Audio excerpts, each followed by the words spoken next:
He kōna ipurangi tēnei nā te reo irirangi o Aotearoa.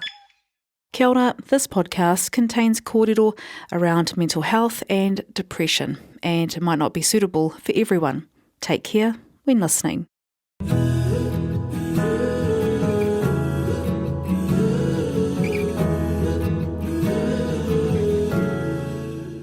Tēnā koutou katoa, nau mai ki te kōnai ipurangi nei, ko te Oho Ake toa. Ko ai tēnei, ko tūhoe, ko whakatōhea, ngāpuhi, me ngā te parau ki hauraki o kuiwi. Ko parehuia mawhi ahau, mawhi with an F. Me tīmata pēnei, tōku reo, tōku ohoho, he māpihi maurea, he whakakai mārihi, kia ora to my nani Oke, and kōrua ko papa tāwhiro. Nā runga i tēnei etahi wero, I whiwhi e au. So I've received some wero recently from outside and within myself. Ki te whakamahi au I tōku reo. So this year I challenged myself to make my reo the centre of my life. And you know, not only with the reo, but as an athlete, if you don't use it, you lose it. So unfortunately, tika tau. Yeah, so I'm just really honoured that actually you've come on with Te Oho Ake. This is my reawakening, our reawakening to make our reo, our business, our mahi, our passion, our movement. And because it is our gift, as that waiata says, and yeah, this is our kōnai ipurangi. I'm honoured that you're here. Kia ora. Is that us today, bro? Aye. Yeah. And that's us. kia kaha koe te wepu ai tō reo. Aye. Slay out a few sentences. Aye. And if you want to go on this journey together. Kia ngana au. Ko Dalton Terei tōku ingoa. Pio tōku pāpa, he Māori ia. I te taho tōku māma no Croatia. Kia ora. Tōku whānau no te taitokero no Hokianga. Miti, whangapē, panguru, e nā wāhi katoa. Ngā toki mata whaurua tōku waka, whakakoro tōku maunga, kei te noho tōku Teina, ko mate ia, but kei te noho ia I miti and ai nei. So my heart's there, you know, like my bro's there. Māori on my father's side and Croatian on my mother's side, but my mum's Māori too. It's pretty cool to be here today. This is my first podcast. I've never been on a podcast before. I'll speak as much Māori as I can, but yeah, to avoid me going silent, I'll keep some reo Pākehā in there as well. Kua whakamārama koe, ko wai koe, no hea koe. But this is how I want to say it. Who are you? What have you been up to? And why? I thought it was a cool opportunity to share my story. If I can help anyone, if anyone's... I was even talking to my friend at training today about it, and I said, oh, bro, I'm going to do a podcast today. And he said, bro, you can help people, man. Like, tell people what you've been up to. Tell people why you do it. And if you can help one person get into Jiu Jitsu or MMA or anything, and even start wanting to learn reo, because that's what I want to do too. I need to get back into learning reo. I feel like I learned it and then I forgot it again. So it's quite sad too, because you walk around and people know I'm Māori too. They go, yeah, ko Pio tō pāpa, and I was like, yep. And then they start kōrero Māori, and sometimes I can't keep up, so I feel a little bit whakamā. But that's definitely something outside of my training that I'd be really, really interested in doing. I've been training a lot lately. I've been doing a lot of Jiu Jitsu and MMA. I've competed a lot in Jiu Jitsu, not so much in MMA. That's something I'm looking to do now, so that's why I've been training back at City Kickboxing. I just got back from probably my biggest comp in Thailand. They do like a they call it the ADCC, which is like submission grappling but it's like it's the biggest submission grappling competition in the world. And in order to qualify to go to that, you have to go to one of the regional qualifiers. So there's one for Asia Pacific, there's one for Europe, America, all these places, and you have to have a passport in that area to go. So the only one I can go to is the Asia Pacific. And I went to that, and honestly, I hadn't trained at all. Like I'd been pretty slack the last few months. Tawa. Yeah, hard. I've been playing some PlayStation, so So I thought, you need something. You need to rekindle your career. You need to do something now. And I thought this is one way that I could just get myself started, get some momentum going. And I'm so glad I done it now.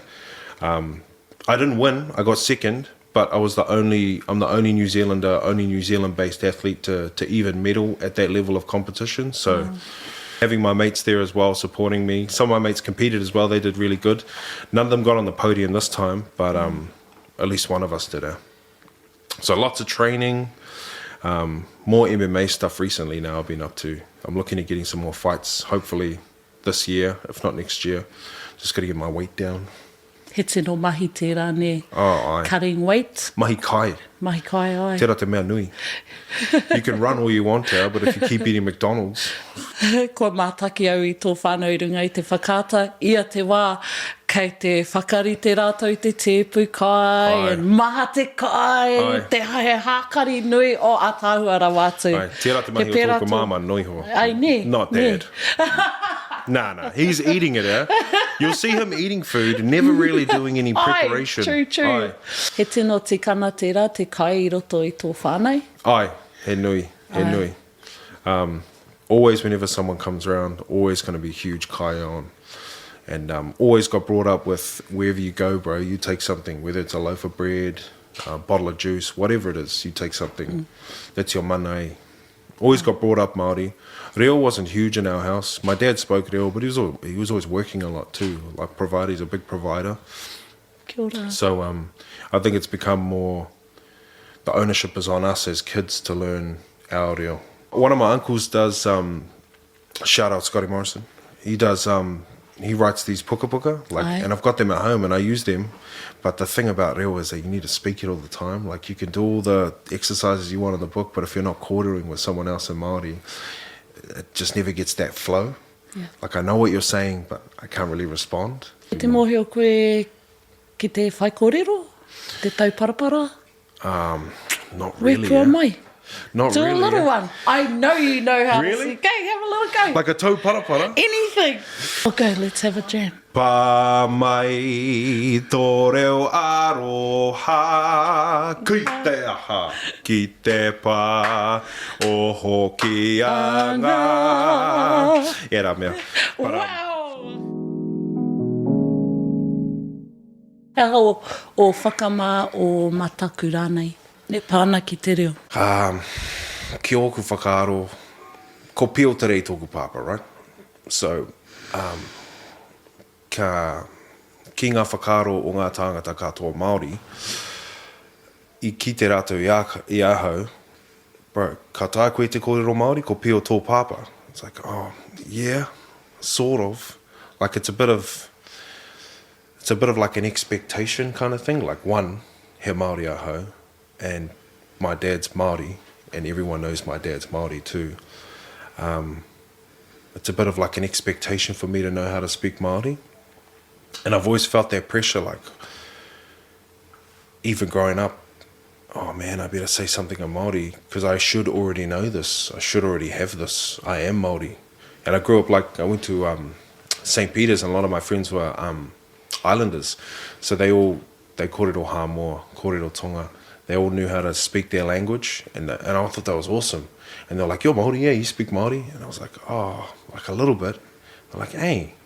And I always kind of felt whakamā due to that. Kia ora. But yeah, I think it's my own bazoi. It's I don't blame no one else for it. It's my own feelings, and if I wanted to speak Māori by now, I think I have the people around me to have done it.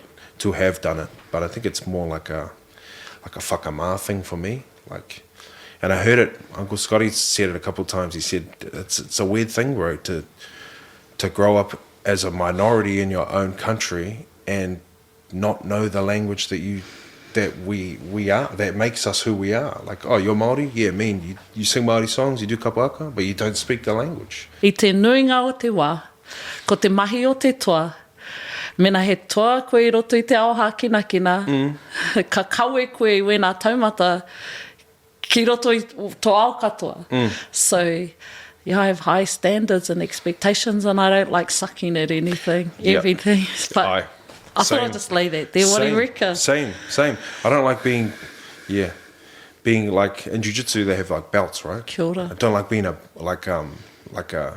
fitiki ma, like a white belt. I don't like being a white belt at anything, but that's the only way to learn now. Kia ora. He nui te mataku true. Ki te pātai, like ki te pātai tērā atu tāngata Māori, hea te kupu Pākehā mō tērā?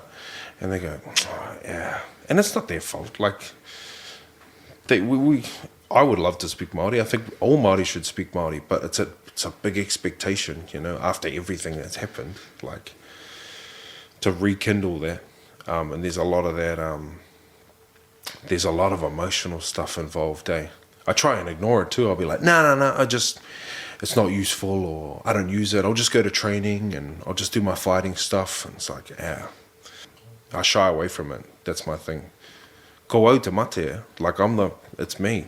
Like, but yeah, that also means that I can make the difference too. So it's a good thing, because if someone else was the problem, then I'd be screwed, because then I'd be waiting on someone else to fix it. At least I know that I'm the problem, and I can make that change. Yeah. Just need to stop talking about it, eh? Tērā pēr nā te mea he manu tūtei koe I roto I tō Oho Ake, you know, you're pioneering in that Jiu-Jitsu world. Aye. And no one else has been there before, really, and not many. Nā reira, kei te kawe koe tērā. Aye. And tērā pēr mā te wā, ka tūhono koe nā ao e rua, I roto I tērā ao. Aye. That is, kei te pai me āta haere I roto I tērā, because you'll be the first. Aye, aye. He mahanga tāngata Māori I tōku whare whakapakari, Kaikara, even tōku hoa no Rotorua, Anaru Grant. Yeah. Aye. He's mean. I take a lot of inspiration from him too. For him to just get up and haka and kōrero, I'm like, bro, that's mean. And he makes it look easy too. Like, there's a lot of our whānau that do that, and they lead the way in that way. Like, I can learn a lot from people like that. I just spent so much time in the hākina side, and kind of, because it's easier. I don't know, it's probably the same for you. It's so much easier to, like, I'd rather jump in the ring and fight than like go to a reo class and get all the questions wrong. I find that real hard. Koira tāku e kare pai tērā ao ki au. Ai. Kare tai au te noho ki roto I tētahi karahe, ako mai te whiteboard. Ai. Kare au e paku taia. Aye. Tau are hau? Yeah. Ko koe tērā? Yeah, same. Erite. It's, yeah. I don't know how people do it. I've done it for years at school, yeah, but it hasn't got me that far. But yeah, imagine that, being able to like call from the corner to my mate I roto I te reo Māori. Way meaner, way meaner. Take that and put that on TV, that'd be me. He aha nā wero kua tūtaki e koe I roto I o mahi hua, o mahi hākina. What some challenges you've faced and overcome in life or in sport, and how did you overcome them? I think a big one for me was when my brother passed away. But 7 or 8 years ago, he had cancer, and we kind of it was pretty ruthless. It was 2 years he was sick, and Mum was living at the hospital, and we ended up losing that battle. We ended up losing him, but that was probably the single hardest thing that I've ever been through as a young man, being like 19 and losing my best mate. You know, like having no idea what to do, thinking that life was over. For me, I was like, oh, it's done. Like, what's the point carrying on? That was probably the hardest thing for me. And in sport, like, I hate losing it. Like, I hate losing. I hate losing fights. I hate losing comps. I just want to win all the time. But that's not how life works. You got to take L's. So I've lost heaps. But now I see it differently. You know, getting older, in a weird way, I want to lose more. Like, I want to learn, because you either win or you learn, right? I just want to put myself out there before I'm too old to actually, whatever happens is going to happen. Like, it's up to them. It's up to my bro upstairs. Like, whatever's going to happen it's going to happen, but only if I allow myself to go there. It's a bit like my journey with learning te reo Māori. Like, it's whatever's going to happen, but I just have to allow that to happen. Challenges in Jiu-Jitsu, man. Even training is just a challenge. Staying in the gym is one. Being able to earn money and try and work to keep yourself on the mats, keep yourself in the gym before, because there's not a lot of money in jiu-jitsu unless you're in the top 1%. Just staying in the gym is a big challenge. So teaching classes, taking odd jobs here and there, trying to do what you can just to pay bills and get food and gas, just to keep yourself in the gym. It's like a big challenge. Yeah, my brother would be the biggest one for me, yeah. That rocked me for years. That's kind of why I got into fighting. It was just angry, eh? Like, I just wanted to, like, cause pain. And it's not a good thing. I look back now and I'm like, it's not necessarily a healthy thing for people to feel, but I think it's normal, like, to be angry, to be upset, to want to know why and that. Yeah, that would definitely be the biggest struggle that I've ever been through was that. I kōrero koe mō tēnei mea te pukuriri, te rere, te narohana o tō Teina. It wasn't a good outlet for that. I think it was. Jiu-Jitsu and MMA, even though it's a contact sport and there's a lot of fighting involved, everyone in the gym's like a whānau. So everyone treats each other like a whānau. So you get... Essentially, it's just like any other sports, like futuparo, like you're just going and hanging out with your mates all the time. Yeah, we're training hard and we punch each other in the face and throw each other. But at the end of the day, it's whānau. Like, and without them, I don't really know what I'd be up to. Like, it wouldn't be anything good. Like, I'm glad that was where I went, because it's this funny concept that, like, people who are trained to fight and what some people may say dangerous people are actually some of the most loving, compassionate people I've ever met, because they don't feel the need to portray that outside of the gym, because we're always fighting. So I don't need to go and fight so-and-so on the street. I don't want to get into trouble. I don't want to cause pain to someone else or their family. I'll just do that to my friends and they can do that to me and we'll get better. So I think it's an awesome outlet. I think it's mean for anyone. It's mean. It teaches you control, how to look after yourself, and it's a whānau. Like, that's the main thing, is it's a whānau. Like, if you don't have much of a whānau, you know, you like... For example, my brother passing away, some of my friends haven't got any parents, like both their parents have passed away, and they, oh bro, I got no family. Come to the gym, bro. Like, there's family here for you. Like, come to the gym. And they haven't left. Like, they've been here 5-6 years, and I don't know what they'd be up to without this. So yeah, I think it's a mean outlet for anything. It's definitely way better training and fighting in the gym than it is outside of the gym. There's nothing that can really good can come from that. A tāhua ki te whakarongo ki o mahi i rangatira e hoa, te mahi o te tuakana. Yeah. Kia ora, a tāhua o whiako me ki. He ha te tū a te tāne e ai ki tō iwi, o iwi, e ai ki tō whānau pēr. Well, ka mōhio koe, ngā tāngata Māori, he toa. Like, he toa. So that stuff isn't just going to go anywhere. Like, you know, we didn't stop being toa like 100 years ago. We're eating each other out. Like, we're hard out. So, like, I'm the same. I just drive a van now. You know, I'm not on a horse. It's the same. We're the same people. I think that one of my mates at CKB said that the other day. It's like, that's that warrior spirit, cuz. And I really think that's true. Like, it's a different feeling when I'm at training with my mates and we're sparring, or I'm at jiu-jitsu and we're rolling, and it feels like, yo, this is what I'm born to do, kind of thing. This is where I'm supposed to be. And it does feel like a protective, like a kaitiaki buzz. And it's just because that stuff, that wairua doesn't go anywhere. We're the same people, but it's just we're now living in the city in the 21st century, and it's just we don't have the same outlet for that wairua. So I think that's a huge part of it, and that's why I think I'm not a librarian or like driving a bus or something. I think it's just I've got this something inside of me, and it's I roto i te o tōku taha koroatia o rite. It's the same thing, you know.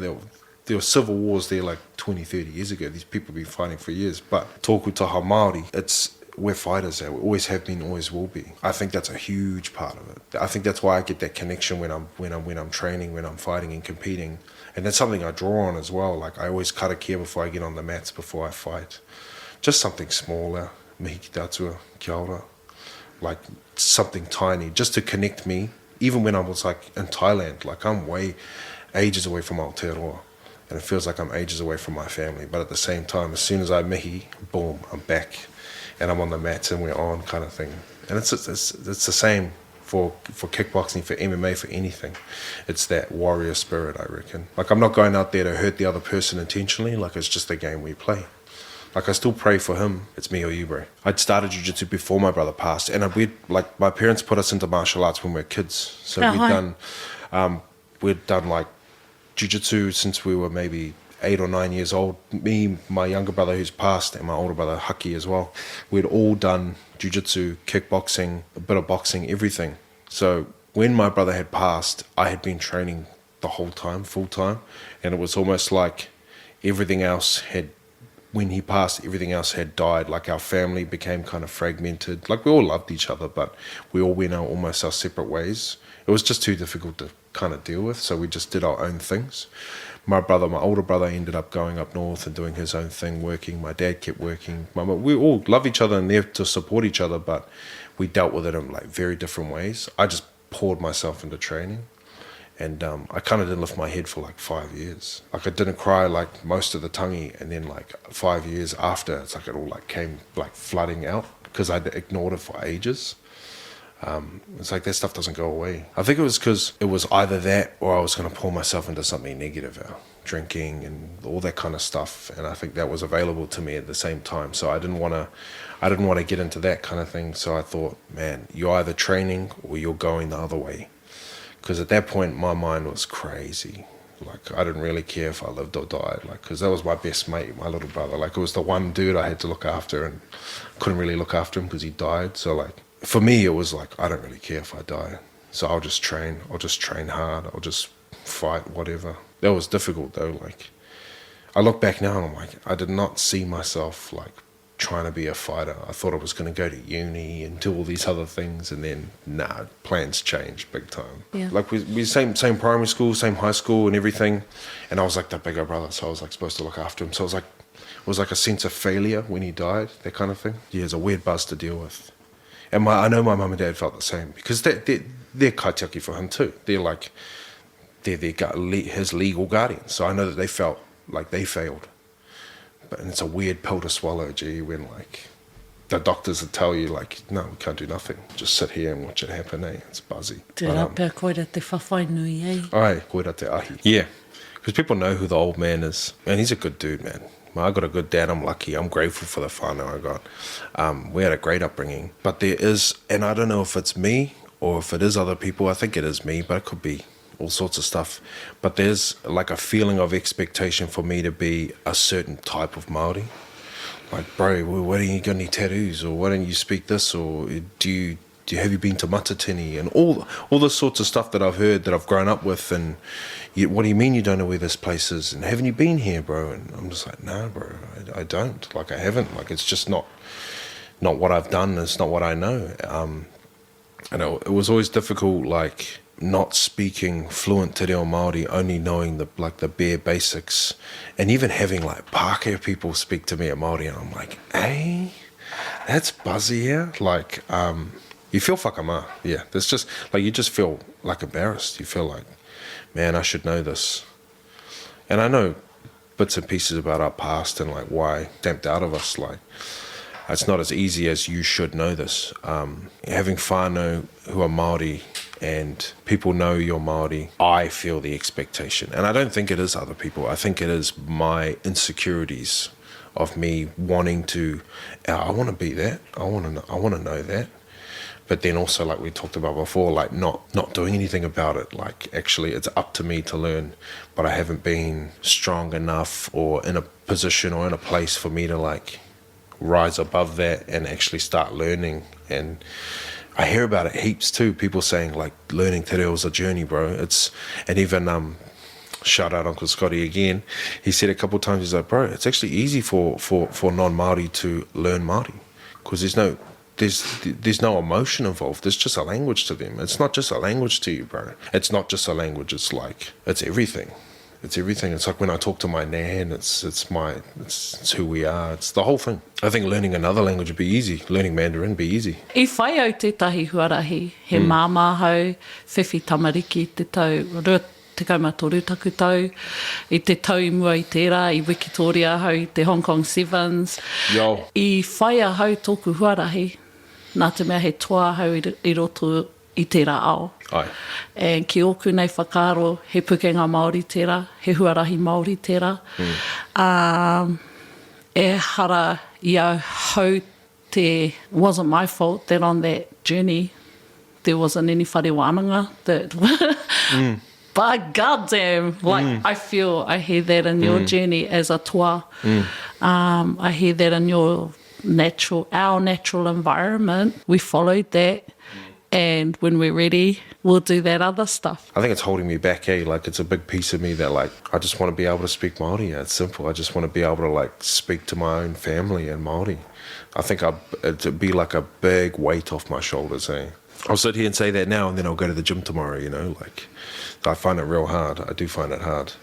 He professional athlete koe, ka utua koe. Sort of, yeah. Like I am, but I still have to like teach classes, and I still have to do, because I don't earn much money in Jiu Jitsu. Like I'm lucky I got some sponsors that look after me, but they give me like products or clothes and things like that, but I still have to earn money too.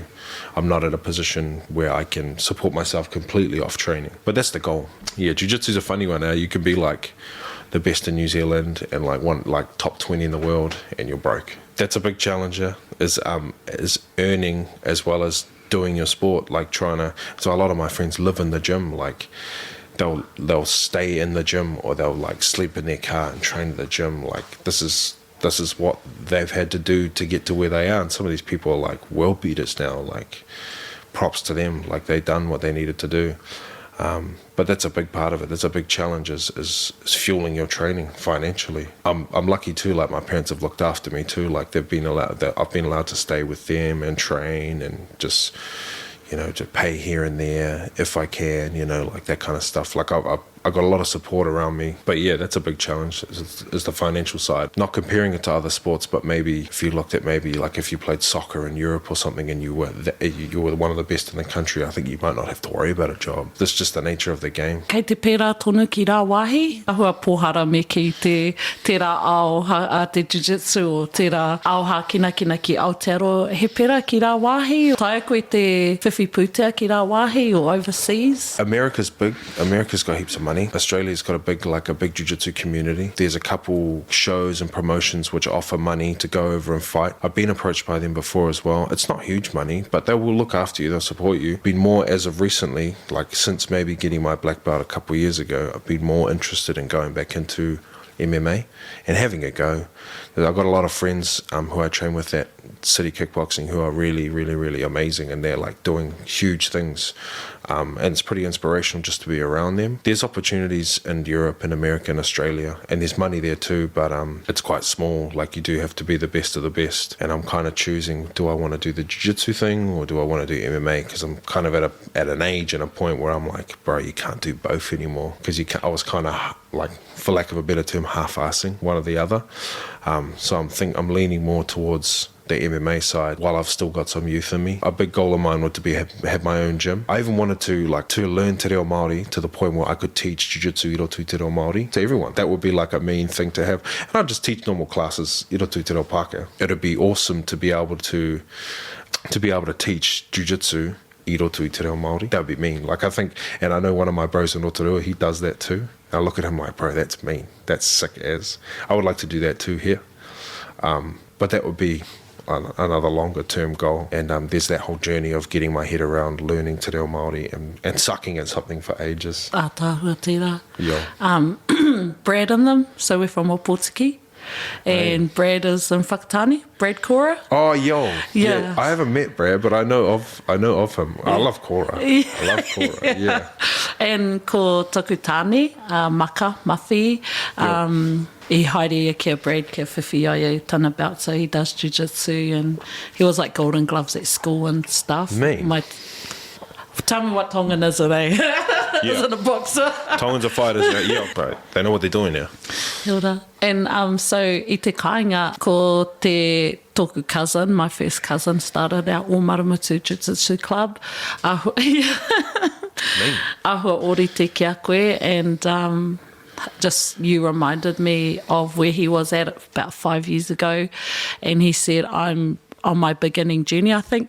He's older than you, so he's 44. He's a year younger than me. But 5 years ago, he said, I'm on my learning journey, and in terms of te reo and cultural reclamation, kei te ako ia tōna whakatohiatanga. That was one of the most powerful vulnerabilities he brought home. But also that was the driving passion for him to start the club and then to learn. And he said, and now everyone else who wants to join me on that journey can join me. You know, he'd be up there being like, bro, what are you up to? Like, do something for us. You know, that kind of buzz. But yeah, definitely have wanted to give up before. Especially when you get punched in the head all the time. You're like, oh yeah, I just want a normal job. Yeah, kei te rongo au, yeah, orite. Kei te kura tuarua o Pōtiki ahau e mahi ana, haha e tahi kōrero tautoko, aki ka tae koe ki te tuku ki ngā tamariki. I remember hearing this when I was younger. It was like, have fun, and I was like, shut up. What does have fun mean? How's it going to pay bills? How am I going to be mean at that if I'm having fun? But if you're not enjoying what you're doing, then you're not going to stick at it. Like, something's real. If you don't want to be there, it's all. Think life's going to be hard, right? It's going to be way harder if you don't want to be there. So find something you like doing. And for me, it was Jiu Jitsu, and then I found kickboxing and MMA, and I love that too. So it's like anytime I go to training, even though if you watch when you're training, you're getting punched, you're getting thrown, you know, getting injured, and you go, why would you do that? But the whole time I'm loving it. Like, I'm loving it. It's probably like playing football or anything. Like, why would you get hit? Why do you want to get hit like that? And it's like, it's just fun, bro. I love it. Like, so for ngā tamariki, find something you like and just do it. Like, the money will come, and if it doesn't, then you'll figure it out. Like, it's not the end of the world. And while you're young, just find stuff that you enjoy doing. That's another thing you could say. I could say to kids as well. Like, find something you love, and if you can help someone else, that's mean. That's a mean buzz. Like, giving back's a mean buzz.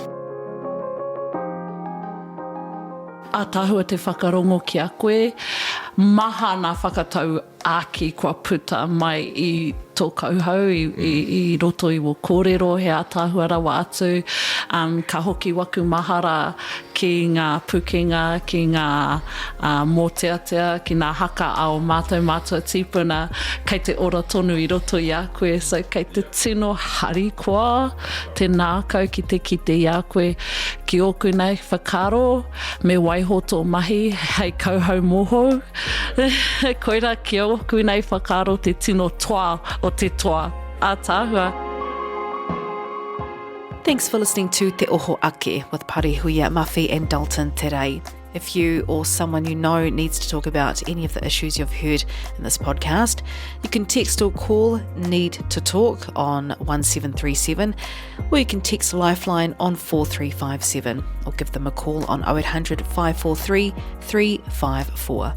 Te Oho Ake was made with the support of Te Mātāwai, produced by Media Baker and Awhina Terei of Ira Vision Media.